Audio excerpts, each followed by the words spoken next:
Okay, so we are here at the screen and we will first start from what is topology and why we need to retopo our model. So for example, I have this sculpted model that I did. So it's having a bunch of vertex like this. As you can see, it have like 19681. So it's more than 1 lakh vertex. So there are two reasons to retopo this thing. The first reason is it's very dense and it's very high poly. The vertex are very high, so that's why it's not optimized and it will lag if I move this model into game or anything. And the second reason is that it's not good for animation. For animation we need the proper loops that are going according to the mesh, so that it can rig. For example, we have this eye, so now it have some random vertex like this, but if we need to animate it, it might need to have this kind of loops around the eyes like this and following all the mesh and the muscles.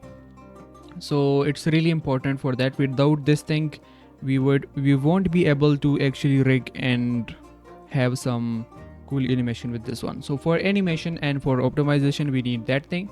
So that's why we actually retopo the model into quads. For example, now these are not quads, these are triangles like this.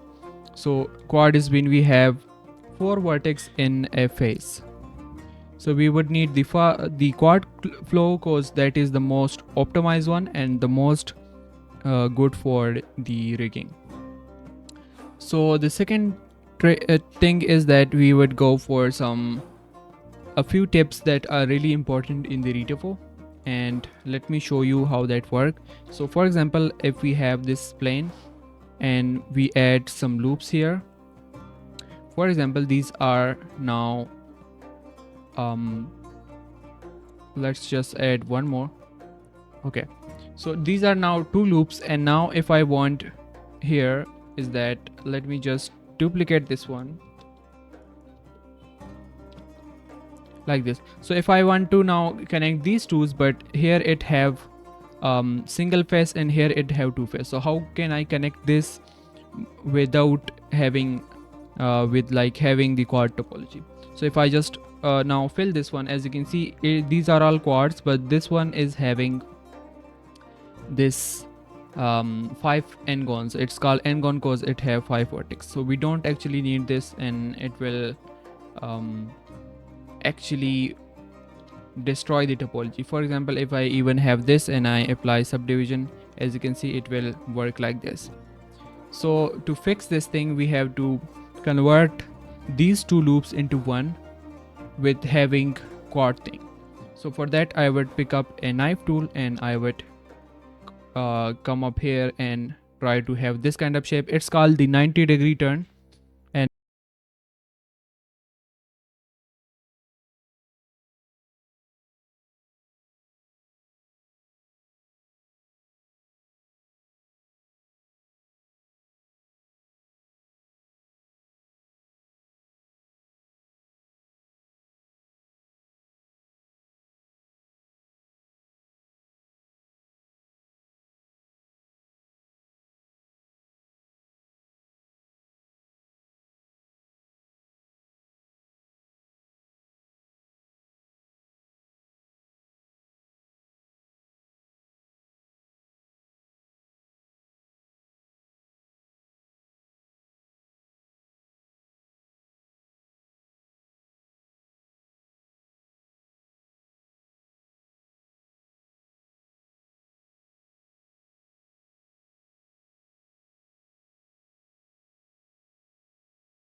turn on this one to have this effect, and as you can see it's now following the effect. So this is what we need in the second step. Also, as you can see it's more inside, so if I just click one more and it will bring it a bit outside, so this will now allow me to like see my topology a bit easily. And then after like completing all, I can just do it like this if I need accurate. So this is the offset. I would need a bit offset like that, or you can just hit one more zero and make this one 5 to have a more better one. And let's maybe change the 5 to a bit like 8. Yeah, this seems more good. So this is the second thing that we need.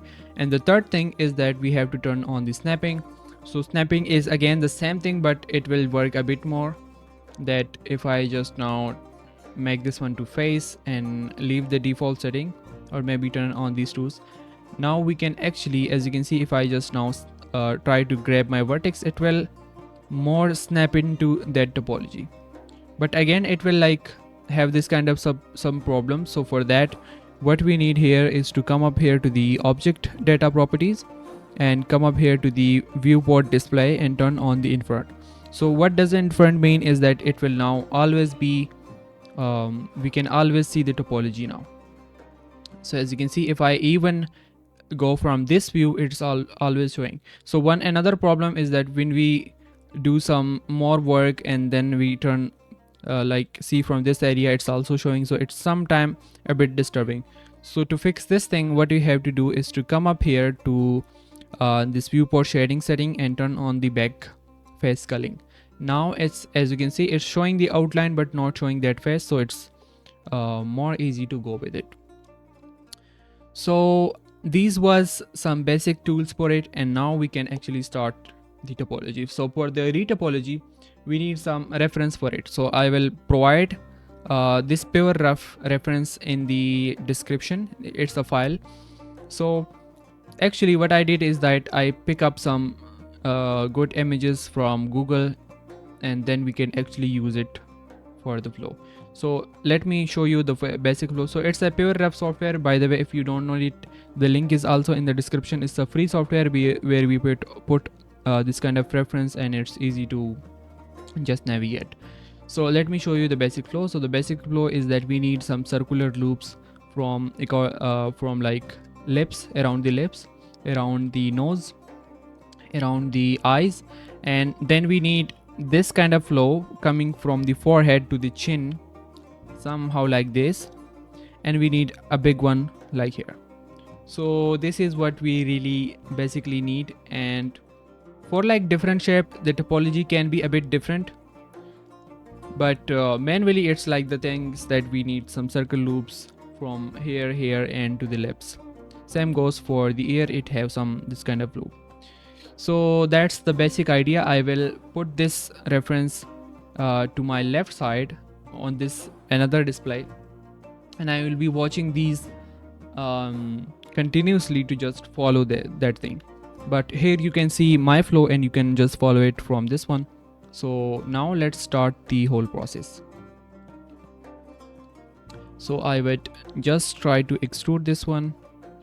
By the way, we can do one more thing, that we can come up here and add a material. Let's add a new material and then come down, and here we can give it any color that we want. So it will now easy to just see over things that what's going on.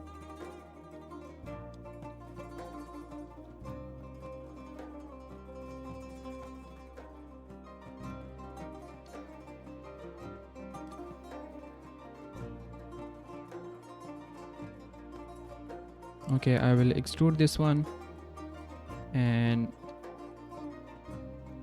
just trying to have this kind of loops.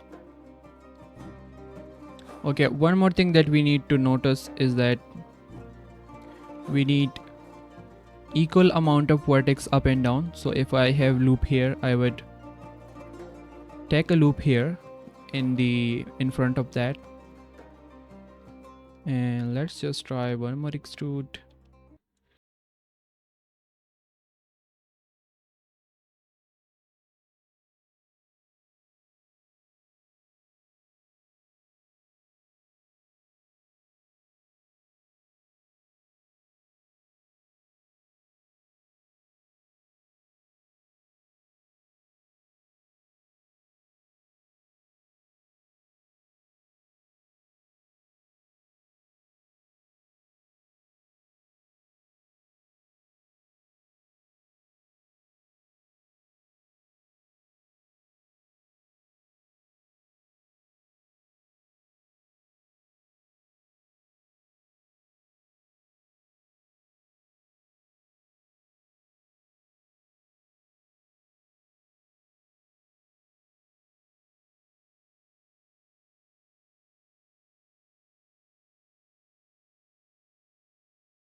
Okay, then one more extrude and then scale this one. And this time we would just try to align it according.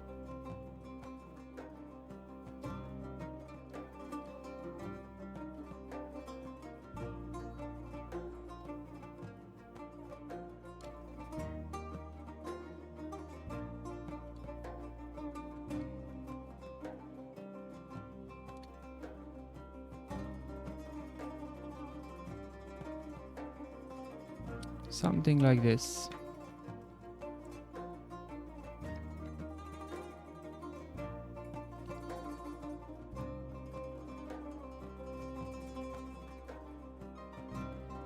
Now one more extrude here and just try to follow this shape now.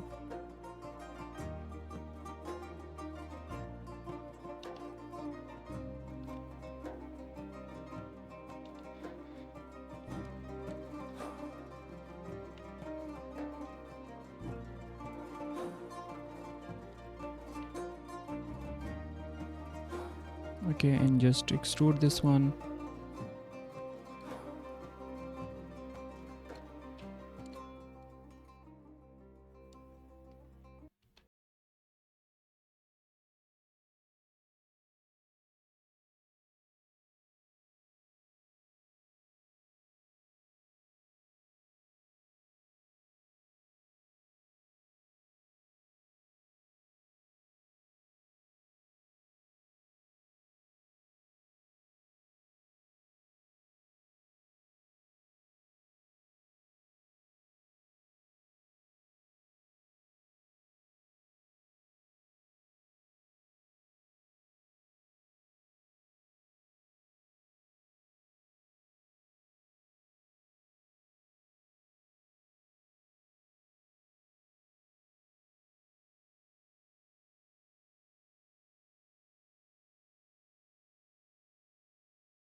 I have to fill this.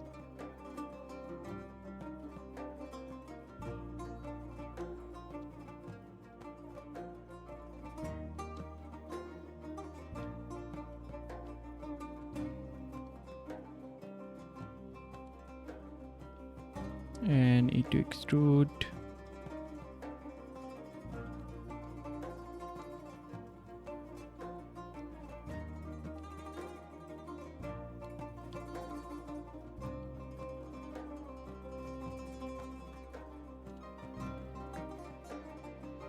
Okay, so I'm just filling these faces.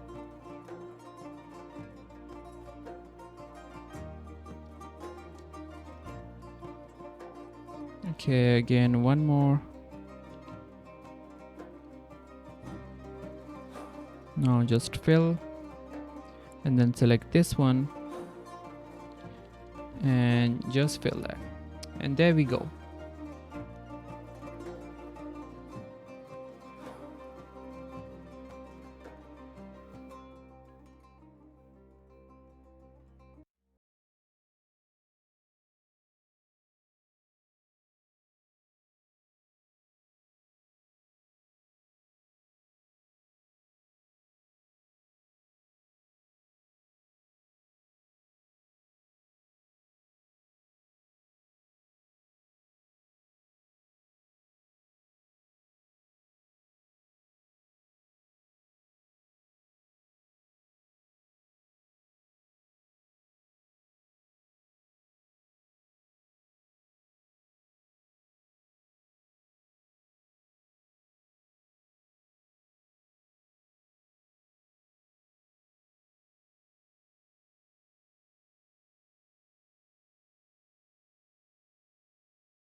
Okay, so I just did some filling here, but it needs some more improvement here.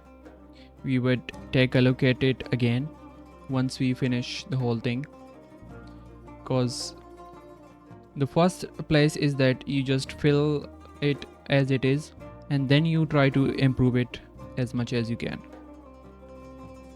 So this time I just try to fill this kind of area, but I know there it can be a lot much improved, so I will definitely take another look at it.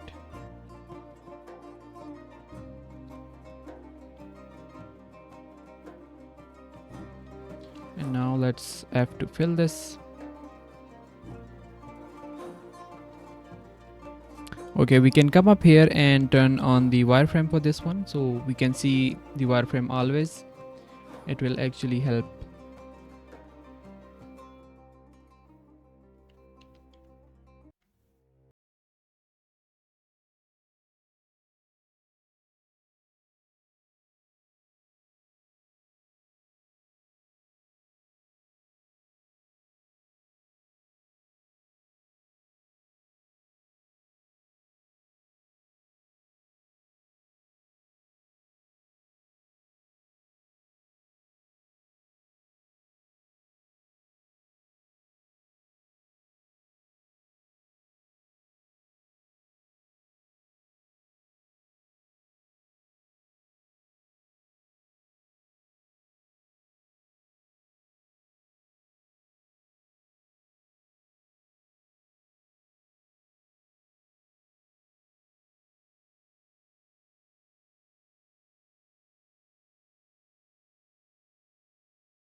So then I will just look at my reference and try to improve as much as possible.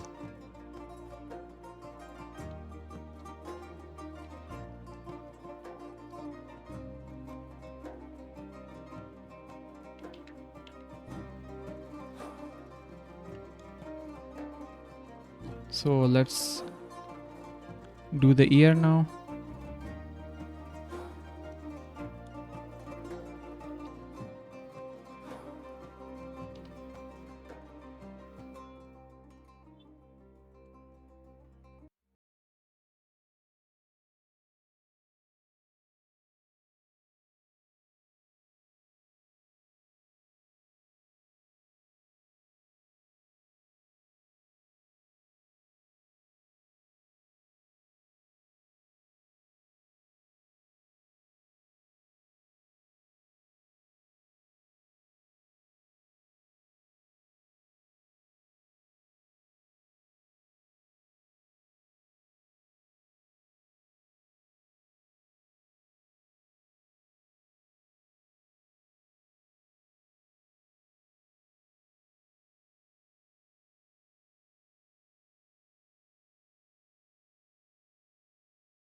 Okay, now I can just clean the whole thing and do that.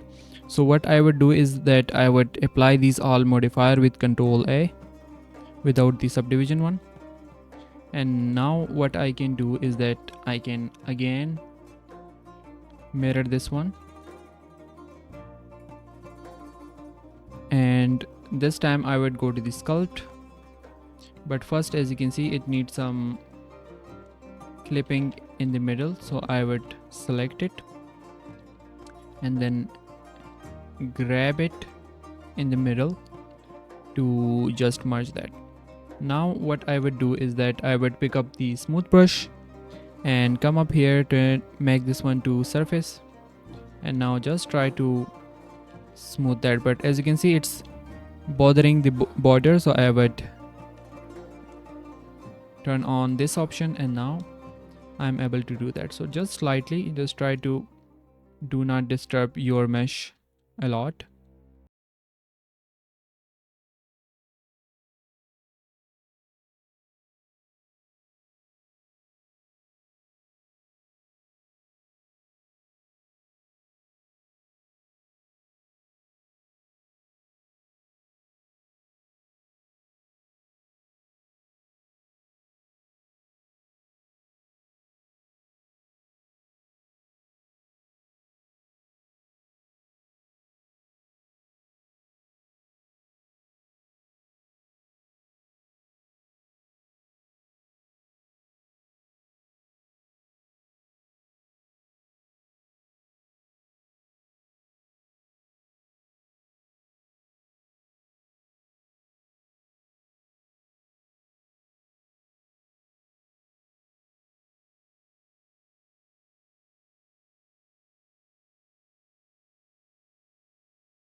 A few things,